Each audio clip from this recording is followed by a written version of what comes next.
अगले सैशन च असीं गल करांगे जिस तरह असीं लगातार पिछले दिनों तो गल करते आ रहे हैं कि किहो जी होवे साडी सेहत को किस तरीके शंगारिया जा सकता है, किस तरीके सेहतमंद होया जा सकता, साडी किस तरह की खुराक होवे, जिस तरीके नाल डॉक्टर साहब ने सानू लगातार दस्सिया कि साडी खुराक दे विच की चीज़ां होणियां चाहीदियां ने, जहर मुक्त होना चाहिए है।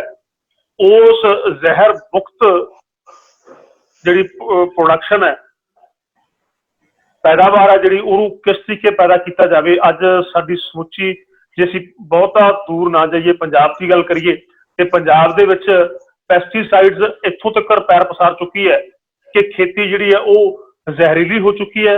खेती दे विच जदों तक असीं जहर नहीं पाउंदे उदों तक जिहड़ी पैदावार नहीं हो रही। बहुत सारिया गल्लां अजिहियां भी आउंदियां ने कि विदेशों के विच जहर मुक्त खेती हो रही है। मैं तुहाडे ध्यान च लिया दियां कि इस गल च भी बहुती ज्यादा सच्चाई नहीं हैगी। बेशक उत्थे जहर की वरतों घट होवे, पर जो उत्थे खाने तैयार हो रहे ने, जो फसलां तैयार हो रही ने, वो सारियां दी सारियां हाईब्रिड ने। यानी ये कह लीए कि जिस फसल को असीं अपने खेत च बीजिया उहदा बीज दोबारा बीजण वास्ते, सानूं बीज लैण वास्ते वो दोबारा फिर मार्केट च जाना पैंदा है। मैं देखिया निजी अपने निजी तौर पर जाके देखिया, मैं कोई सुनी सुनाई गल नहीं करता। जे विदेशों च जाइए मूली का औसतन साइज जिहड़ा है, जिहड़ी सधारण मूली है उसका औसतन साइज 9 इंच तो 12 इंच तक अक्सर हुंदा है, ते उत्थे 24 26 इंच दी मूलियां ने। करेले जिहड़े 4 तो 6 इंच के हुंदे ने, उत्थे 18 16 इंच के करेले देखे जाते हैं। ये सारा कुछ हाईब्रिड हो गया। विश्व के विच भी कुछ उसी तरीके नाल वापर रहा है। सो इस वर्तारे नूं रोकण वास्ते सानू की करना पएगा, किस तरीके असीं जहर तो वापस आ सकते हैं, जहर मुक्त खेती तो कुदरती खेती वाले पासे नूं आ सकते हैं, किहड़ियां किहड़ियां दिक्कतां सानू आउणगीਆਂ, किस तरीके असीं अपनी प्रोडक्शन जिहड़ी है, अपनी पैदावार जिहड़ी है वो पूरी कर सकते हैं। ये सारा कुछ जानने के लिए असीं retired district training officer doctor Chaman Lal Vashisht ji होरां कोल चलदे हैं। उन्हां तो जानना चाहांगे कि किस तरीके असीं अपने इस सिस्टम नूं बदल सकते हैं। वशिष्ठ जी, स्वागत है तुहाडा गुरफतेह प्रवान करनी। वाहिगुरू जी का खालसा, वाहिगुरू जी की फतेह। जानना चाहांगे कि किस तरीके असीं इस चीज नूं रोक सकते हैं। दरबारे खालसा नाल जुड़े हुए मेरे वीरों, डॉक्टर आजाद होना ने जिन्ना तथ्य आधारित गल कर दी है वारिस बारे, टोटल कॉरपोरेट ट्रेड के बारे, ते मनुख नूं एक व्यापारक आइटम किस तरह समझा जाता, ये सारिया चीज़ां उन्हां दी व्याख्या बड़ी डूंगी सोच का जिहड़ा है और एक प्रगटावा हुंदा ते सुनने वाला भी मंत्रमुग्ध होकर उत्थे चल जाता। सो उन्हां दी जिहड़ी कलाकृति है उहदे विचों थोड़ा उठण वास्ते सब तो पहला आपां जकारा छड्डिए, जो बोले सो निहाल। अगली गल आपां खेतीबाड़ी करने आ, कुछ चीज़ां ऐसियां, कुछ इशू या कुछ सिस्टम ऐसे जिहड़े साडे अजे तक कंट्रोल तो आ। ਉਹਦਾ ਜਿਹੜਾ ਲਾਸਟ ਵਿੱਚ ਡਾਕਟਰ ਸਾਹਿਬ ਨੇ ਵਰਸ਼ ਦਿੱਤਾ ਵੀ ਆਪਾਂ ਤਕੜੇ ਹੋਣਾ ਪਊ, ਆਰਗੇਨਾਈਜ਼ ਹੋਣਾ ਪਊ, ਤੇ ਉਹ ਢੰਗ ਤਰੀਕੇ ਲੱਭਣੇ ਪੈਣਗੇ ਜਿਹਦੇ ਨਾਲ ਸਾਡਾ ਅਸੀਂ ਅਗਾਂਹ ਐਡਵਾਂਸ ਹੋ ਸਕੀਏ। ਬਟ ਜਿਹੜੀ ਮੈਂ ਗੱਲ ਕਰਨ ਆ ਰਿਹਾ ਉਹ ਇਹ ਵੀ ਇਹ ਸਾਡੇ ਕੋਲ ਹੀ ਸਾਡੇ ਇਹਨਾਂ ਦੇ ਵਿੱਚ ਲਿਟਰੇਚਰ ਦੇ ਆਧਾਰਿਤ ਸਿਸਟਮ ਨੇ, ਗੁਰੂ ਗ੍ਰੰਥ ਸਾਹਿਬ ਤੋਂ, ਉਪਨਿਸ਼ਦਾਂ ਤੋਂ ਵਗੈਰਾ ਵਗੈਰਾ ਹੋਰ ਵੀ। ਇਹਦਾ ਕੰਟਰੋਲ ਵੀ ਆਪਣੇ ਕੋਲ, ਆਪਾਂ ਇਹਦੇ ਤੇ ਐਡਵਾਂਸ ਕਰ ਸਕਦੇ ਹਾਂ ਦੇਖ ਕੇ, ਕਿਉਂਕਿ ਜਿਸ ਤਰ੍ਹਾਂ ਆਮ ਤੌਰ ਤੇ ਰੈਫਰੈਂਸ ਆਉਂਦੇ ਆ ਵੀ ਹੋਮਿਓਪੈਥੀ ਦਾ ਵੱਧ ਸਟੱਡੀ ਇੰਡੀਆ ਦੇ ਵਿੱਚ ਆ ਤੇ ਲੋਕ ਬਾਹਰਲੇ ਵੱਧ ਉਹਨੂੰ ਸਟੱਡੀ ਕਰਕੇ ਤੇ ਦਵਾਈਆਂ ਇੰਡੀਆ ਵਿੱਚ ਭੇਜ ਰਹੇ। ਸੇਮ ਸਿਸਟਮ ਆ ਅੱਜ ਦੇ ਦਿਨ ਵਿੱਚ ਖੇਤੀ ਸੈਕਟਰ ਚੰਗੀ ਤਰ੍ਹਾਂ ਗ੍ਰਸਤ ਹੈ ਕਾਰਪੋਰੇਟ ਘਰਾਣੇ ਦਾ, ਕਾਰਪੋਰੇਟ ਸਿਸਟਮ ਦਾ, ਜਿਹਦੇ ਵਿੱਚੋਂ ਜਿਹੜਾ ਪੈਸਾ ਉਹ ਸਾਡੇ ਕੋਲ ਖਿੱਚ ਰਹੇ। ਬਟ ਐਟ ਦੇ ਸੇਮ ਟਾਈਮ ਇਹ ਵੀ ਗੱਲ ਮੈਂ ਗਰੰਟੀ ਨਾਲ ਅਸੀਂ ਸ਼ੇਅਰ ਕਰਦੇ ਹਾਂ ਵੀ ਇਹ ਉਸ ਪਾਸੇ ਜਾਣ ਵਾਸਤੇ ਸਾਨੂੰ ਖਬਰ ਕਿਸ ਤਰ੍ਹਾਂ ਜਾਣਾ ਪਊਗਾ, ਪਰ ਇਹਦਾ ਹਾਲ ਤਾਂ ਸਾਡੇ ਵੇਦਾਂ ਗ੍ਰੰਥਾਂ ਵਿੱਚ ਪਿਆ। ਜਿਹੜੇ ਸਿਸਟਮ ਅਸੀਂ ਗੱਲ ਕਰ ਰਹੇ ਹਾਂ ਉਹ ਗੁਰਬਾਣੀ ਨਾਲ, ਇਹਦੇ ਤੇ ਆਪਾਂ ਇਹਨੂੰ ਜ਼ਿਆਦਾ ਥੋੜ੍ਹਾ ਹੋਰ ਚਿੱਤ ਕੇ ਇਸ ਪਾਸੇ ਨੂੰ ਵਾਸ ਕਰਨਾ ਬਣਦਾ। ਅੱਜ ਦੇ ਵਿਸ਼ੇ ਵਿੱਚ ਸਭ ਤੋਂ ਪਹਿਲਾਂ ਇਹ ਬਣਦਾ ਵੀ ਜਿਹੜੀ ਪੋਸਟ ਕੋਵਿਡ ਜਾਂ ਜਿਹੜੀ ਇਹ ਕਰੋਨਾ ਦੇ ਨਾਲ ਸਿਸਟਮ ਚੱਲ ਰਿਹਾ, ਕ੍ਰਾਈਸਿਸ ਡੂੰਘਾ ਹੁੰਦਾ ਜਾ ਰਿਹਾ ਤੇ ਕ੍ਰਾਈਸਿਸ ਵਿੱਚ ਸਦਾ ਜਿਹੜਾ ਹੈ ਕਾਣ ਉਹ ਗਰੀਬ ਜਨਤਾ ਦਾ, ਕਿਸਾਨੀ ਦਾ ਹੁੰਦਾ। ਇਹਦੇ ਵਾਸਤੇ ਸਭ ਤੋਂ ਪਹਿਲਾਂ ਤਾਂ ਮੈਂ ਇਹ ਬੇਨਤੀ ਕਰਦਾ ਵੀ ਜਿਹੜਾ ਇਸ ਵੇਲੇ ਪੰਜਾਬ ਦੇ ਵਿੱਚ ਗਾਂ ਝੋਨਾ ਲਵਾਈ ਦਾ ਕ੍ਰਾਈਸਿਸ ਆ ਰਿਹਾ, ਖਾਸ ਤੌਰ ਤੇ ਮਜ਼ਦੂਰਾਂ ਦੀ ਘਾਟ ਹੋਣ ਕਰਕੇ, ਉਹਨੂੰ ਘੱਟ ਕਰਨ ਵਾਸਤੇ ਜਿਹੜਾ ਹੈ ਕੀ ਸਾਨੂੰ ਕਰਨਾ ਚਾਹੀਦਾ, ਉਹ ਜਿਹੜੀ ਵਿਧੀ ਹੈ ਕੀ ਹੈ, ਉਹਦੇ ਵਾਸਤੇ ਇਹ ਹੈ ਕਿ ਵੀ ਉਹ ਵੀ ਸਾਰੀ ਗੁਰਬਾਣੀ ਤੋਂ ਆਧਾਰਿਤ ਹੈ। ਤੇ ਉਹਦਾ ਨਾਂ ਸਭ ਤੋਂ ਪਹਿਲਾਂ ਹੈ ਵੀ ਅਸੀਂ ਗੁਰਬਾਣੀ ਨੂੰ ਕੀ ਮੰਨਦੇ। ਅਸੀਂ ਗੁਰਬਾਣੀ ਨੂੰ ਕੁਦਰਤ ਦੀ ਅਲੱਗ-ਅਲੱਗ ਮਹਾਂਪੁਰਸ਼ਾਂ ਵੱਲੋਂ ਕੁਦਰਤ ਦੀ ਕੀਤੀ ਹੋਈ ਮਹਿਮਾ ਗਾਈ ਹੋਈ ਨੂੰ ਉਹਦਾ ਇੱਕ ਜਿਹੜਾ ਸਵਰੂਪ ਹੈ ਉਹ ਗੁਰੂ ਗ੍ਰੰਥ ਸਾਹਿਬ। ਬਕਾਇਦਾ ਤੌਰ ਦੇ ਉੱਤੇ ਡਿਫਰੈਂਸ ਇਹ ਆ, ਉਹ ਆਪਣੇ ਆਪ ਦੇ ਵਿੱਚ ਕੁਦਰਤ ਜਿਹੜੀ ਹੈਗੀ ਆ ਆਪਣੇ ਆਪ 'ਚ ਬੜੀ ਵੱਡੀ ਸਾਇੰਸ ਆ। ਜਿਹੜੇ ਸਾਇੰਸਦਾਨ ਉਹਦੇ ਵਿੱਚ ਕੁਛ ਲੱਭਦੇ ਨੇ, ਉਹ ਆਲਰੇਡੀ ਕੁਦਰਤ ਵਿੱਚ ਐਗਜ਼ਿਸਟ ਕਰ ਰਿਹਾ। ਸੋ ਉਸ ਪਾਸੇ ਮੈਂ ਜ਼ਿਆਦਾ ਨਾ ਜਾਂਦਾ ਹੋਇਆ ਡਿਟੇਲ ਦੇ ਫਿਲਾਸਫੀ ਦੇ ਬਾਰੇ, ਉਹ ਪਹਿਲੀਆਂ ਮੀਟਿੰਗ ਵਿੱਚ ਹੋ ਚੁੱਕੀ ਆ।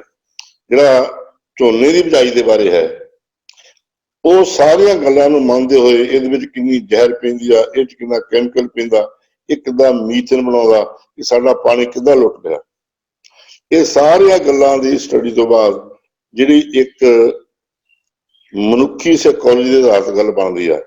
ਕਿਸਾਨ ਨੇ ਉਹ ਹੀ ਸਿਸਟਮ ਅਡਾਪਟ ਕਰਨਾ ਜਿਹਦੇ ਵਿੱਚੋਂ ਉਹਨੂੰ ਇਨਕਮ ਹੋਵੇ, ਇਨਕਮ ਵੀ ਠੀਕ ਹੋਵੇ। ਨੰਬਰ 2 ਤੇ ਉਦੋਂ ਗਾਵੇ ਉਸ ਸਿਸਟਮ ਦੇ ਵਿੱਚੋਂ ਗਾਵੇ ਦੇਸ਼ ਭਗਤੀ ਸ਼ੁਰੂ ਹੋਣੀ ਹੈ। ਸੋ ਜਿਹੜੀ ਫਿਰ ਪਾਣੀ ਵੀ ਬਚੇ, ਫਿਰ ਹਵਾ ਵੀ ਪੋਲਿਊਟ ਨਾ ਹੋਵੇ, ਫਿਰ ਜਿਹੜਾ ਹੈ ਬਾਕੀ ਸਾਰੇ ਸਿਸਟਮ ਵਿੱਚੋਂ ਯੂਜ਼ ਆਫ ਕੈਮੀਕਲ ਵੀ ਨਾ ਹੋਵੇ। ਇਹ ਸਿਸਟਮ ਜਿਹੜਾ ਆਧਾਰਿਤ ਹੈ, ਇਹ ਸਿਸਟਮ ਸਾਡਾ ਜਿਹੜਾ ਇਹ ਸੰਪੂਰਨ ਖੇਤੀ ਪੂਰਨ ਰੁਜ਼ਗਾਰ ਵੱਲੋਂ ਚਲਾ ਰਿਹਾ ਹੈ, ਉਹਦਾ ਇੱਕ ਪਾਰਟ ਆ ਵਾੜਾ ਗੁਰੂ ਕ੍ਰੌਪ ਸਿਸਟਮ ਦਾ। ਇਹਦਾ ਨਾਂ ਹੈ ਹਵਾ ਮੁਕਤ, ਨਮੀ ਯੁਕਤ, ਪਾਣੀ ਮੁਕਤ, ਲੇਬਰ ਮੁਕਤ ਝੋਨੇ ਦੀ ਬਿਜਾਈ। ਇਹਦਾ ਨਾਂ ਹੈ ਅੰਗਰੇਜ਼ੀ ਵਿੱਚ ਅਸੀਂ ਐਨਰੋਬਿਕ ਸੀਡਿੰਗ ਆਫ ਰਾਈਸ ਕਹਿੰਦੇ ਆ, ASR। ਸਿੰਪਲ ਕਿੰਨਾ ਤੇ ਖੇਤ ਜਿਹੜਾ ਹੈ ਕਣਕ ਕੱਟ ਲਈ, ਤੂੜੀ ਬਣਾ ਲਈ, ਖੇਤ ਨੂੰ ਅੱਗ ਨਹੀਂ ਲਾਉਣੀ, ਖੇਤ ਨੂੰ 15 ਮਈ ਤੋਂ ਬਾਅਦ ਇਰੀਗੇਟ ਕਰਨਾ, ਇੱਕ ਵਾਰੀ ਲਾਉਣੀ ਕਰ ਦੇਣੀ, ਵਾਹੁਣਾ ਨਹੀਂ। ਉਦੋਂ ਬਾਅਦ ਜਿਸ ਵੇਲੇ ਖੇਤ ਬੱਤਰ ਆਉਂਦਾ, ਉਸ ਵੇਲੇ ਭਾਰਾ ਸੁਹਾਗਾ ਲਿਜਾ ਕੇ ਉਹਦੇ ਵਿੱਚ 2 ਬੋਰੀਆਂ ਮਿੱਟੀ ਦੀਆਂ ਸੱਜੇ ਪਾਸੇ, 2 ਖੱਬੇ ਪਾਸੇ ਰੱਖ ਕੇ ਘੱਟੋ ਘੱਟ 6 ਵਾਰ ਫੇਰਦਾ। ਉਹ ਜਿਹੜੀ ਸਾਡੀ ਇਹ ਪ੍ਰੈਕਟਿਸ ਹੋਣੀ ਆ, ਜਿਹੜੀ ਹੈਗੀ ਆ ਜ਼ਮੀਨ ਦੇ ਵਿੱਚੋਂ ਹਵਾ ਕੱਢ ਦੇਣੀ ਆ ਤੇ ਸਿਰਫ ਨਮੀ ਹੀ ਰਹਿਣੀ ਹੈ ਤੇ ਨਮੀ ਹੀ ਲੋੜੀਂਦੀ ਹੈ, ਕਿਉਂਕਿ ਇਹ ਹੈ ਕਿ ਮੌਇਸਚਰ ਜਿਹੜੀ ਹੈਗੀ ਆ ਇਹ ਬਨਸਪਤੀ ਵਾਸਤੇ ਜ਼ਰੂਰੀ ਆ। ਜ਼ਿਆਦਾ ਪਾਣੀ ਜਿਹੜਾ ਹੈ ਉਹ ਖਤਰਨਾਕ। ਇਹ ਤੋਂ ਅਗਾਂਹ ਜਿਸ ਵੇਲੇ ਸਿਸਟਮ ਹੋ ਗਿਆ, ਜਿਸ ਵੇਲੇ ਤੁਸੀਂ ਸੁਹਾਗਾ ਫੇਰ ਲਿਆ, ਸੈੱਟ ਹੋ ਗਿਆ, ਫਿਰ ਉਸੇ ਵੇਲੇ ਸੀਡ ਡਰਿਲ ਲੈ ਕੇ 6 ਤੋਂ 8 ਕਿਲੋ ਬੀਜ ਪਾਓ ਤੇ ਡਰਿਲ ਕਰ ਦਿਓ ਖੇਤ ਵਿੱਚ। ਉਦੋਂ ਬਾਅਦ ਦੇ ਵਿੱਚ ਬੋਰੀਆਂ ਲਾ ਦਿਓ। ਅਗਲਾ ਪੁਆਇੰਟ, 2 ਵਾਰੀ ਫੇਰ ਦਿਓ ਸੁਹਾਗਾ। ਅਗਲੀ ਗੱਲ ਬੜੀ ਇੰਪੋਰਟੈਂਟ ਆ ਕਿ ਇਹ 21 ਦਿਨ ਬਾਅਦ ਪਾਣੀ ਲਾਉਣਾ। ਕਿਰਿਆ ਤੇ ਪ੍ਰਕਿਰਿਆ ਕੀ ਹੋਣੀ ਹੈ। ਇਹਨਾਂ ਦਿਨਾਂ ਦੇ ਵਿੱਚ ਜਿਹੜਾ ਨਦੀਨ ਨਹੀਂ ਉਗਣਾ, ਜਿਹੜਾ ਆਮ ਝੋਨੇ ਨੂੰ ਪੈ ਰਿਹਾ, ਉਹ ਬਿਲਕੁਲ ਹੀ ਉਗੜਾ। ਜਿਹੜਾ ਇਹ ਸਿਸਟਮ ਹੈ ਹਵਾ ਮੁਕਤ ਵਾਲਾ, ਜਿਹਨੂੰ ਅਸੀਂ ਐਨਰੋਬਿਕ ਸੀਡਿੰਗ ਆਫ ਰਾਈਸ ਕਹਿੰਦੇ ਹਾਂ, ASR ਦੀ ਇਹ ਵਿਸ਼ੇਸ਼ਤਾ ਹੈ ਕਿ ਉਹ ਨਦੀਨ ਉਗੜ ਨਹੀਂ ਦਿੰਦੀ। ਉਧਰਲੇ ਪਾਸੇ ਜਿਹੜੀ ਆਮ ਤੌਰ ਤੇ ਪ੍ਰਚਲਿਤ ਵਿਧੀ ਚਲਾਈ ਜਾ ਰਹੀ ਆ, ਜਿਹਨੂੰ ਡਾਇਰੈਕਟ ਸੀਡਿੰਗ ਕਹਿੰਦੇ ਆ, DSR, ਉਹਦੇ ਵਿੱਚ ਨਦੀਨ ਰੁਕ ਨਹੀਂ ਸਕਦਾ, ਇਹਦੇ ਵਿੱਚ ਉਗ ਨਹੀਂ ਸਕਦਾ।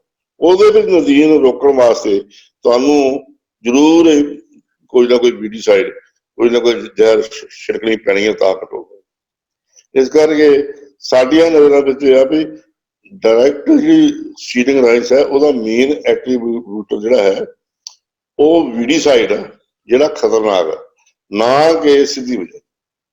ਇਸ ਕਰਕੇ ਏਐਸਆਰ ਨੂੰ ਹਟਾਇਆ ਜਾਵੇ, ਇਹਦਾ ਜਿੰਨਾ ਵੱਧ ਤੋਂ ਵੱਧ ਪ੍ਰਚਾਰ ਕੀਤਾ ਜਾਵੇ ਓਨਾ ਹੀ ਬਿਹਤਰ ਆ। 21 ਦਿਨ ਬਾਅਦ ਪਾਣੀ ਲਾਉਣਾ ਨੋਰਮਲੀ ਜੋ ਸਾਡਾ ਪਿਛਲਾ 70 ਸਾਲਾਂ ਦਾ ਤਜਰਬਾ ਇਹ ਦੱਸਦਾ, 1 ਸਾਲ ਪਾਣੀ ਲਾਉਣਾ ਪਿਆ 21 ਦਿਨਾਂ ਤੋਂ ਪਹਿਲਾਂ। ਅਦਰਵਾਈਜ਼ ਵਿੱਚ ਸ਼ਰਾਟੇ ਵਿੱਚ ਕੋਈ ਵੱਧ ਵੀ ਇਸ ਪ੍ਰਕਾਰ ਪੈ ਜਾਂਦਾ ਕਿ ਸਾਨੂੰ ਜ਼ਰੂਰਤ ਨਹੀਂ ਪੈਂਦੀ। ਜਿਹੜਾ 21 ਦਿਨ ਤੋਂ ਬਾਅਦ ਵਰਤਾਰਾ, ਇੱਥੇ ਥੋੜਾ ਰੋਕਣਾ ਚਾਹੂੰਗਾ। ਹਾਂਜੀ ਹਾਂਜੀ, ਡੀਐਸਆਰ ਤੇ ਏਐਸਆਰ ਦੇ ਬਾਰੇ ਚ ਥੋੜਾ ਜਿਹਾ ਹੋਰ ਸਮਝਾਇਆ ਜੀ ਕਿ ਏਐਸਆਰ ਅਸਲ ਚ ਕੀ ਹੈ ਤੇ ਏਐਸਆਰ ਤੇ ਡੀਐਸਆਰ ਚ ਫਰਕ ਕਿੰਨਾ ਹੈ, ਕਿਸ ਤਰ੍ਹਾਂ ਦਾ ਫਰਕ ਹੈ? ਬਰਾੜ ਸਾਹਿਬ, ਜਿਹੜੀ ਇਸ ਵੇਲੇ ਹੈ ਨਾ 3 ਵਿਧੀਆਂ ਚੱਲ ਰਹੀਆਂ ਜਾਂ 4 ਹੋ ਗਈਆਂ। ਪਹਿਲੀ ਹੈ ਵੀ ਜਿਹੜਾ ਪਟਲੇ ਵਾਲਾ ਕੱਦੂ ਵਾਲਾ ਝੋਨਾ। ਹਾਂਜੀ। ਦੂਜਾ ਬੜਾ ਪ੍ਰਚਾਰ ਕਰ ਰਿਹਾ ਸਰਕਾਰੀ ਅਦਾਰੇ ਸਾਰੇ ਕਿ ਉਹਨੂੰ ਹਟਾ ਕੇ ਤੁਸੀਂ ਜਿਹੜੀ ਸਿੱਧੀ ਬਿਜਾਈ ਹੈ ਉਹਨੂੰ ਕਰੋ। ਜਿਹੜੀ ਸਿੱਧੀ ਬਿਜਾਈ ਤੋਂ ਭਾਵੇਂ ਜਿਹਨੂੰ ਡਾਇਰੈਕਟ ਸੀਡਿੰਗ ਆਫ ਰਾਈਸ ਕਹਿੰਦੇ, ਡਰਿਲ ਦੇ ਨਾਲ ਬਿਜਾਈ ਕਰ।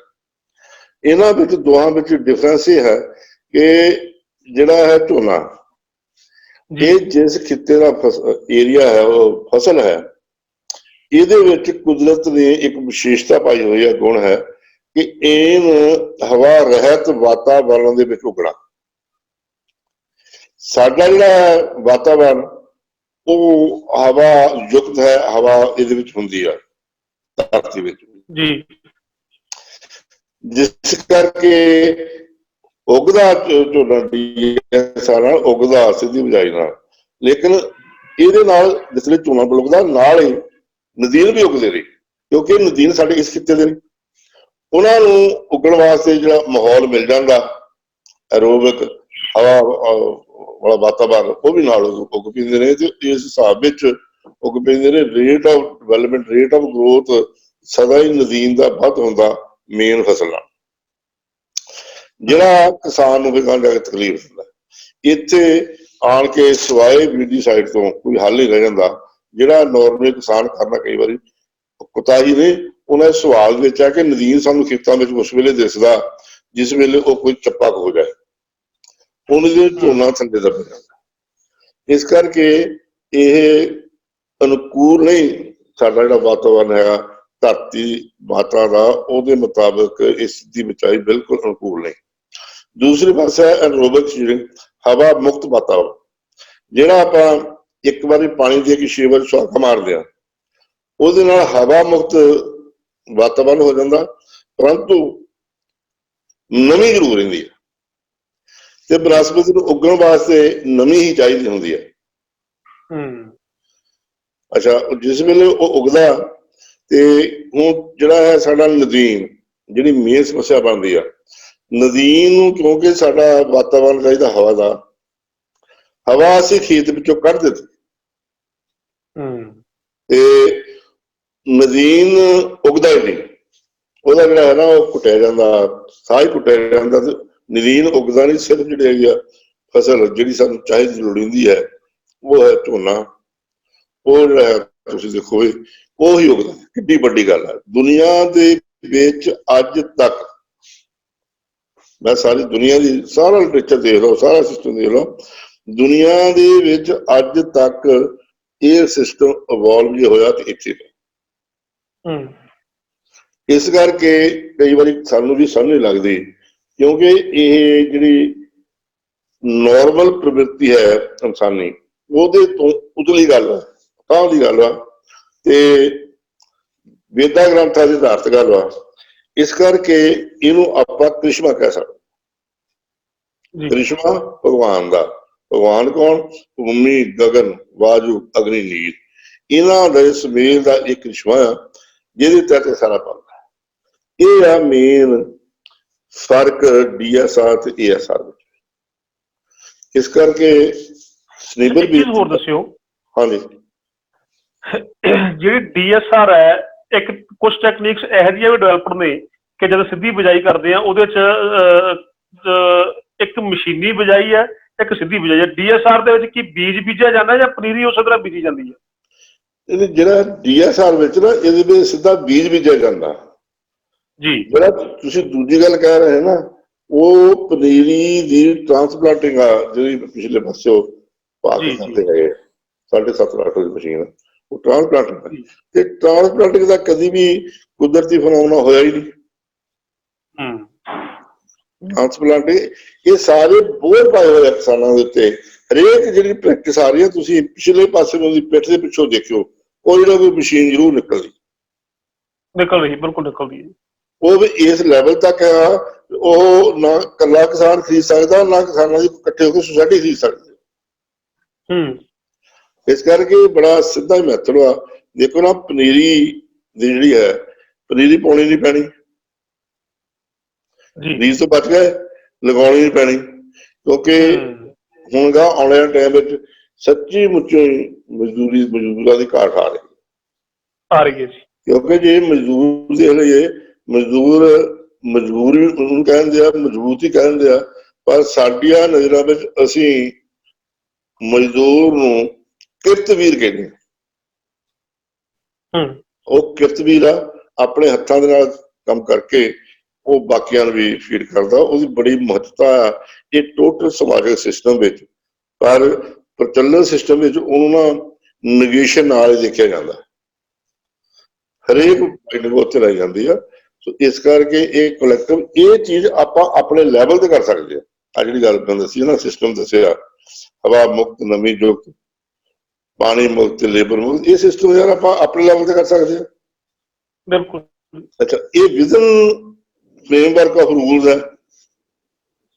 ਹੁਣ ਦੂਜੇ ਨੰਬਰ ਤੇ ਜਿਹੜਾ ਇਹਦੇ ਵਿੱਚੋਂ ਪਾਣੀ ਕਿੰਨਾ ਬਚਦਾ, ਜਿਹੜਾ ਅਸੀਂ ਪਿਛਲੇ ਤਜਰਬਿਆਂ ਵਿੱਚੋਂ ਕੱਢ ਕੇ ਦੇਖਿਆ, ਤੁਸੀਂ ਇਮੈਜਿਨ ਕਰਿਓ, ਜਿਹੜਾ 1 ਏਕੜ ਤੁਸੀਂ ਇਹਦੇ ਨਾਲ ਲਾਇਆ ਹੋਇਆ ਝੋਨਾ, ਕੱਦੂ ਨਾਲ ਲਾਇਆ ਝੋਨਾ, ਉਹਦੇ ਵਿੱਚ 5,76,000 ਲੀਟਰ ਪਾਣੀ ਲੱਗਦਾ 1 ਏਕੜ ਦੇ ਵਿੱਚ। ਕੱਦੂ ਨਾਲ ਲਾਇਆ ਝੋਨੇ ਚ, ਜਿਹੜਾ ਕੱਦੂ ਵਾਲਾ ਝੋਨਾ ਲਾਇਆ ਹੈ।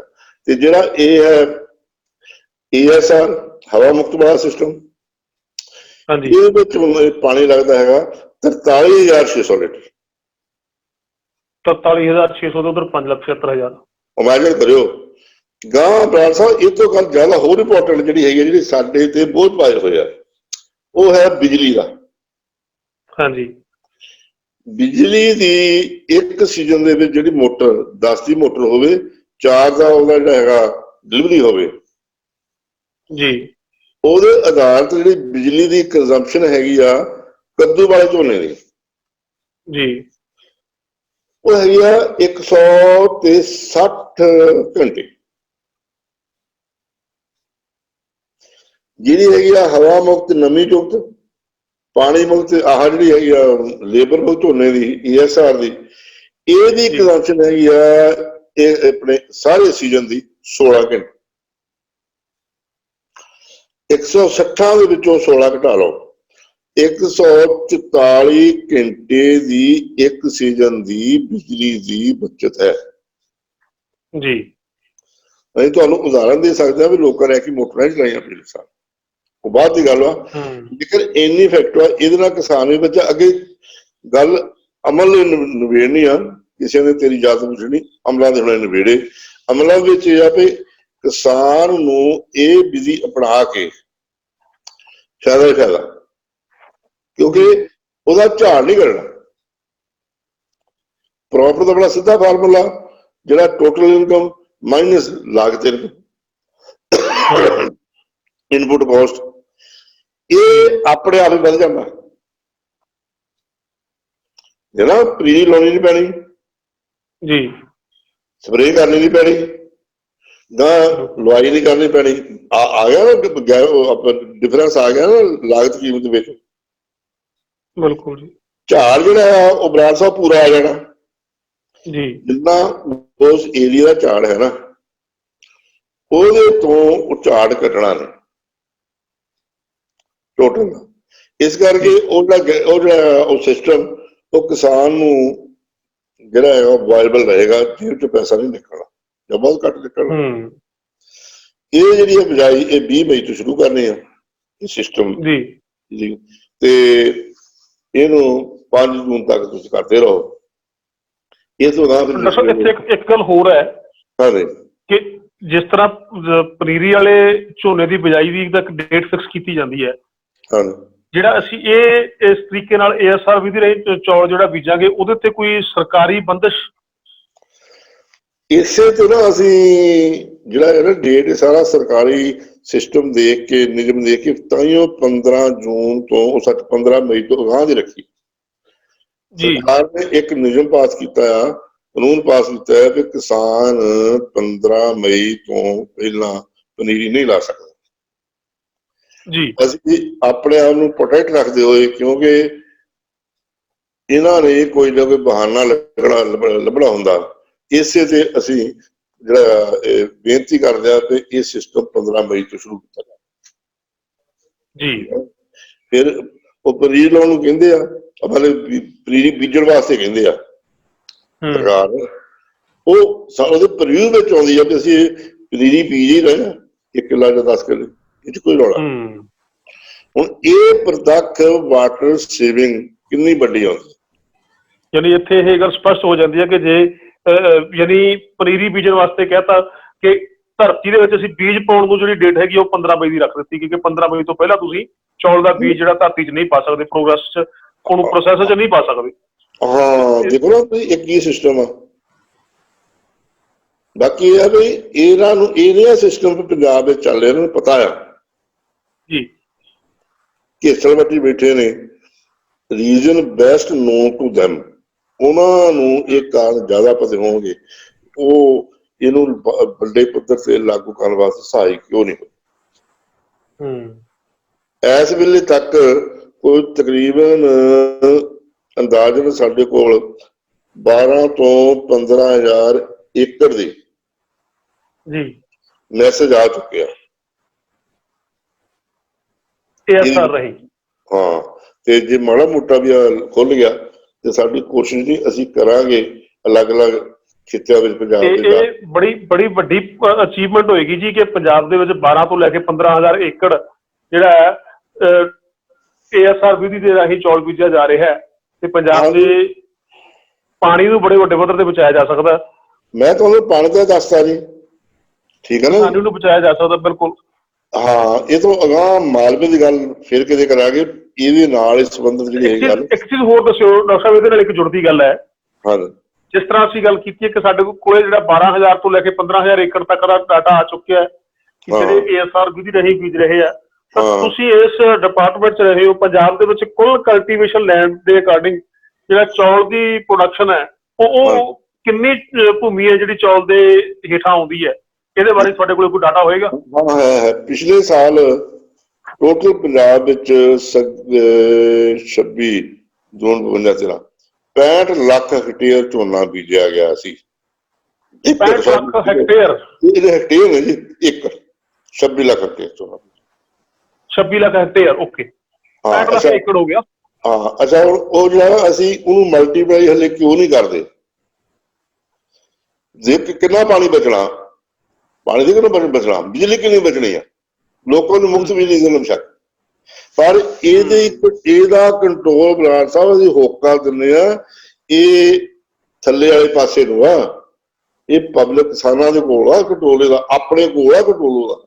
ਇਸ ਕਰਕੇ ਇਸ ਸਿਸਟਮ ਨੂੰ ਲਾਗੂ ਕਰਨ ਵਾਸਤੇ, ਇਸ ਕਰਕੇ ਮੇਰੀ ਨਿਮਰ ਬੇਨਤੀ ਹੈ ਕਿ ਹੋਰ ਕਮੇਟੀ ਬਣਾਈ ਜਾਵੇ ਜੀ, ਉਹ ਸਾਰੇ ਮੁੱਦਿਆਂ ਨੂੰ ਵਿਚਾਰੇ ਕੀ ਕੁਛ ਕਰਨਾ ਲੋੜੀਏ ਤੇ ਕਿਵੇਂ ਕਰਨਾ ਲੋੜ ਜੀ।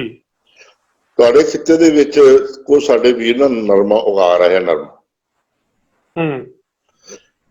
ਬੜਾ ਬਦਨਾਮ ਕੀਤਾ ਹੋਇਆ ਮਾਲਵੇ ਨੂੰ। ਅਸੀਂ ਤਾਂ ਆਪ ਸਟੱਡੀ ਕਰਦੇ, ਆਪ ਜਾ ਕੇ ਆਏ ਉੱਥੇ 1.5-2 ਮਹੀਨੇ ਰਹਿ ਕੇ, ਕੀ ਉਹਨੂੰ ਕਹਿੰਦੇ ਆ ਮਾਨਸਾ। ਇਹ ਜੀ ਥੱਲੇ ਦਾ ਪਾਣੀ ਹੈ, ਜੋ ਹੈ ਪਾਣੀ ਹੈ, ਇਹ ਤੁਹਾਡੇ ਖਿੱਤੇ ਵਿੱਚ ਹੈਗੀ ਆ। ਉਹ ਕਿਸਾਨ ਵੀ ਲੱਗੇ ਹੋਏ 3-4 ਸਾਲਾਂ ਤੋਂ, ਜਿਨ੍ਹਾਂ ਨੂੰ ਟਿਊਬਵੈਲ ਦਾ ਪਾਣੀ ਲੋੜ ਹੀ ਨਹੀਂ ਪਈ। ਦੇਖੋ, 2 ਖਾਸੀਅਤਾਂ ਬਣੀਆਂ, ਇੱਕ ਤਾਂ ਟਿਊਬਵੈਲ ਨਹੀਂ ਚਲਾਉਣਾ ਪਿਆ, ਇੱਕ ਤੁਹਾਡੇ ਜਿਹੜੀ ਵਾਰੀ ਬੰਦੀ ਆ ਨਹਿਰਾਂ ਦੀ ਜੀ, ਇਹ ਆਪਣੇ ਖਿੱਤੇ ਵਿੱਚ ਜਿਹੜਾ ਜੀ ਦੇ ਹਰਿਆਣੇ ਦਾ ਉਹਦੇ ਨਾਲੋਂ 60% ਵੱਧਦਾ। ਇਹ ਬਿਨਾਂ ਤੇ ਨੇ ਦੁਬਾਰਾ ਦੱਸਿਓ ਇਹ ਗੱਲ ਜੀ। ਜਿਹੜਾ ਤੁਹਾਡੀ ਹੈ ਨਾ 12 ਬੰਦੀ ਨਹਿਰ ਦੀ, ਹਾਂਜੀ ਸਾਡੇ ਕੋਲ ਦੋ ਏਰੀਆ ਸਟੱਡੀ ਸੀਗੇ, ਇੱਕ ਆਪਣਾ ਮਾਲਵਾ, ਇੱਕ ਜੀਂਦ ਵਾਲੇ ਤਾਂ ਵਿਚਾਰੇ ਜ਼ਮੀਨ ਵੇਚਣ ਨੂੰ ਆਏ ਸੀ, ਚਲੋ ਅਲੱਗ ਸਟੋਰੀ ਆ। ਜਿੰਨੇ ਜੀ ਜੇ ਮੰਨ ਲਓ ਉਹਨਾਂ ਨੂੰ 40 ਲੀਟਰ ਮਿਲਦਾ ਨਾ ਜੀਂਦ ਵਾਲਿਆਂ ਨੂੰ ਪਾਣੀ, ਜੀ ਜੀ ਆਪਾਂ ਨੂੰ 100 ਲੀਟਰ ਮਿਲਦਾ। ਓਕੇ ਇਹ ਪਲੱਸ ਪੁਆਇੰਟ ਹੈਗਾ ਨੈਟਵਰਕ ਆਫ ਕੀ ਇਹਨੂੰ ਕਹਿੰਦੇ ਹੈਗੇ ਆ ਇਰੀਗੇਸ਼ਨ ਸਿਸਟਮ ਦਾ ਜੋ ਬਣਿਆ ਹੋਇਆ ਆਪਣੇ ਕੋਲ। ਜੀ ਹੁਣ ਇਹਦੇ ਵਿੱਚ ਕੀ ਹੋ ਰਿਹਾ, ਡਾਕਟਰ ਸਾਹਿਬ ਇੱਥੇ ਹੋਰ ਥੋੜਾ ਸਪਸ਼ਟ ਕਰਿਓ ਕਿ 100 ਲੀਟਰ ਨੂੰ ਤੁਸੀਂ ਜੇ ਇਹਨੂੰ ਯੂਨਿਟ ਬਣਾਉਣਾ ਹੋਵੇ ਤੇ 100 ਲੀਟਰ ਕਿੰਨੇ ਸਮੇਂ 'ਚ ਸਾਨੂੰ 100 ਲੀਟਰ ਪਾਣੀ ਮਿਲ ਰਿਹਾ? ਨਹੀਂ ਤੁਸੀਂ ਇਹ ਬਹਿ ਕੇ ਨਾ ਟੋਟਲ ਮੰਨ ਲਓ ਸੀਜ਼ਨ ਦੇ ਵਿੱਚ 100 ਲੀਟਰ ਮਿਲ ਰਿਹਾ ਨਾ ਟੋਟਲ ਤੁਹਾਨੂੰ ਜਿਹੜਾ ਨਰਮੇ ਵਾਸਤੇ ਚਾਹੀਦਾ, ਨਰਮੇ ਦੀ ਪੈਦਾਵਾਰ ਵਾਸਤੇ ਮੰਨ ਲਓ 100 ਲੀਟਰ ਪਾਣੀ ਆਪਾਂ ਨੂੰ ਚਾਹੀਦਾ ਮਾਲਵੇ ਵਿੱਚ ਜੀ, ਤੇ ਜਿਹੜੇ ਹਰਿਆਣੇ ਦੇ ਜੀਂਦ ਵਾਲੇ ਉਹਨਾਂ ਨੂੰ 40 ਲੀਟਰ ਮਿਲ ਰਿਹਾ, ਬਸ 40% ਹੋ ਗਿਆ ਨਾ। ਇਸ ਲਈ ਉੱਥੇ ਸਿਸਟਮ ਕਾਮਯਾਬ ਹੋ ਗਿਆ। ਫਿਰ ਆਹ ਸਿਸਟਮ ਜਿਹੜੇ ਆਪਣੇ ਦੇਖਿਆ ਸਾਡੇ ਤਾਂ ਮੁੰਡੇ ਸਾਡੇ ਵਕੀਲ ਸਾਹਿਬ ਫੋਨ ਕੀ ਹੁੰਦੇ ਸੀ, ਉਹ ਦੇਖੋ ਜੀ ਸਾਡੀ ਵਾਰੀ ਆ ਗਈ ਆ ਤੇ ਤੁਸੀਂ ਕਹਿੰਦੇ ਖੇਤ ਨੂੰ ਪਾਣੀ ਨਾ ਲਾਓ। ਆਪਣੇ ਵੀਰ ਹੈਗੇ ਆ ਜਿਨ੍ਹਾਂ ਨੇ 3-3 4-4 ਵਾਰੀਆਂ ਗਾਂ ਤੋਰੀਆਂ। ਓਕੇ ਇਹਦੇ ਵਿੱਚ ਇੰਨੀ ਜ਼ਿਆਦਾ ਸਟਰੈਂਥ ਆ ਵੀ ਟਿਊਬਲ ਚਲਾਉਣੇ ਨਹੀਂ ਪਏ ਜੀ। ਇਹ ਸਾਨੂੰ ਵਾਰੀ ਬੰਦੀ ਨੇ ਸਾਰਾ ਸਿਸਟਮ ਸਾਰਤਾ। ਇਹਦੇ ਵਾਸਤੇ ਮੈਂ ਬੇਨਤੀ ਕਰਦਾ, YouTube ਉੱਤੇ 4 ਵੀਡੀਓਜ਼ ਪਈਆਂ, ਫੈਪਰੋ ਵੀਡੀਓਜ਼, FAPRO ਫੈਪਰੋ ਵੀਡੀਓਜ਼, ਉਹਨਾਂ ਜ਼ਰੂਰ ਦੇਖਿਆ। ਹਾਂ ਫੈਪਰੋ ਵੀਡੀਓਜ਼ ਉਹਨਾਂ ਨੂੰ ਜ਼ਰੂਰ ਦੇਖਿਆ ਜਾਵੇ ਜੀ। ਇਹਦੇ ਨਾਲ ਹੀ ਪਲੱਸ ਇੱਕ ਵੀਡੀਓ ਕੁਲਦੀਪ ਸਿੰਘ ਨੂੰ ਭੇਜੀ ਸੀ ਸਿਸਟਮ ਦੇ ਵਿੱਚ, ਇਹਦੀ ਖੇਤੀ ਦੇ ਬਾਰੇ, ਆਪਣੇ ਕੀ ਹੈ ਨਰਮੇ ਬਾਰੇ, ਉਹ ਵੀ ਜ਼ਰੂਰ ਦੇਖੀ ਜਾਵੇ। ਸੋ ਲਾਸਟ ਵਿੱਚ ਹੀ ਹੈ ਜੀ ਮੇਰੀ ਬੇਨਤੀ ਵੀ ਇਹ ਸਾਰੇ ਨੂੰ ਚਲਾਉਣ ਵਾਸਤੇ ਸਾਡੇ ਕੋਲ ਫੋਰਸ ਚਾਹੀਦਾ, ਸਾਡੇ ਕੋਲ ਚਾਹੀਦਾ ਹੈਗਾ ਵਹੀਕਲ ਚਾਹੀਦਾ, ਤੇ ਉਹ ਵਹੀਕਲ ਬਣਨਾ ਹੈਗਾ ਕੋਰ ਕਮੇਟੀ ਦੇ ਜੀ। ਉਹਦੇ ਬਾਰੇ ਸੋਚ ਕੇ ਜਿਹੜੇ 4-5 ਕੁਐਸਚਨ ਹੈਗੇ ਆ ਉਹ ਬੈਠ ਕੇ ਬਹੁਤ ਜਲਦੀ ਜਾਂ ਵੀਡੀਓ ਕਾਨਫਰੰਸ ਕਰਕੇ ਬਹੁਤ ਜਲਦੀ ਕੋਰ ਕਮੇਟੀ ਬਣਾ ਕੇ ਉਦੇਸ਼ ਤਾਂ ਸਾਹਮਣੇ ਆ ਜਾਣੇ ਆ। ਇਹਨੂੰ ਦਵਾ ਦਵ ਜਾਣਾ ਸ਼ੁਰੂ ਕਰ ਦਈਏ, ਲੋਕਾਂ ਕੋਲ ਦਵਾ ਦਵ ਜਾਣਾ ਸ਼ੁਰੂ ਕਰ ਦਈਏ। ਆਹ ਇੱਕ ਮੀਡੀਆ ਆ ਜਿਹੜਾ ਹੈ ਨਾ ਆਪਾਂ ਕਰ ਰਹੇ ਕਾਨਫਰੰਸਿੰਗ, ਜ਼ੂਮ ਕਾਨਫਰੰਸਿੰਗ, ਇਹ ਇੱਕ ਮੀਡੀਆ ਹੈ ਜੀ। ਅਗਾਂਹ ਜਿਹੜਾ ਸਿਸਟਮ ਅਲੱਗ-ਅਲੱਗ ਹੋਰ ਵਿਚਾਰੇ ਜਾ ਸਕਦੇ ਆ, ਗੱਲ ਸ਼ੁਰੂ ਕੀਤੇ ਜਾ ਸਕਦੇ। ਸੋ ਇਹਨਾਂ ਲਫ਼ਜ਼ਾਂ ਦੇ ਨਾਲ ਜੇ ਕਿਸੇ ਮੇਰੇ ਵੀਰ ਦਾ ਸਵਾਲ ਹੋਵੇ ਤੇ ਸਾਨੂੰ ਜ਼ਰੂਰ ਕਰੇ, ਤੇ ਇਹਨੂੰ ਆਪਾਂ ਤਬਦੀਲ ਕਰ ਸਕਦੇ। ਪੰਜਾਬ ਕੋਲ ਰੌਲਾ ਗੱਲ ਨਹੀਂ, ਅਸੀਂ ਤਾਂ ਕਿਸੇ ਕੋਲ ਅਸੀਂ ਉਧਾਰੀ ਗੱਲ ਹੈ ਕਿਉਂ ਨਹੀਂ ਆ, ਬਿਲਕੁਲ ਸਾਡੇ ਕੋਲ ਸਾਰਾ ਇਹਦੇ ਗੁਰੂ ਪੀਰ ਸਾਡੇ ਪੁਰਖੇ ਸਾਨੂੰ ਬੜਾ ਇਹਨਾਂ ਵਿੱਚ ਜਾ ਕੇ ਦੇ ਕੇ ਗਏ ਹੋਏ, ਉਹਨੂੰ ਆਪਾਂ ਜਿਹੜਾ ਜਿਹੜੇ ਗੌਰ ਕਰਨਾ ਉਹ ਤੋਂ ਜਿਹੜੀ ਹੈ ਦਿਸ਼ਾ ਲੈਣੀ ਹੈ। ਧੰਨਵਾਦ।